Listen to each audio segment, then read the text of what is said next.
So, last weekend was our family's annual barbecue, a tradition that's as old as Uncle Joe's obsession with novelty cookbooks.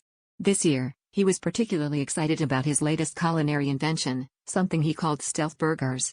According to Joe, these burgers were so juicy and light, they were practically invisible to the naked eye.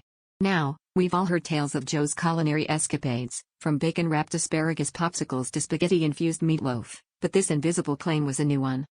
As the afternoon sun started dipping below the horizon, we all gathered around the grill, eagerly awaiting Joe's newest masterpiece. Joe flipped the burgers with theatrical flair, going on about how this secret recipe would put our barbecue on the map. Of course, the rest of us were skeptical, seeing as none of us could actually see the burgers. But Joe insisted that the key was in the taste, not the sight. As we skeptically chewed on our buns filled with only condiments, a commotion broke out from the other side of the fence. Turns out, the neighbors had called to complain about their missing grill.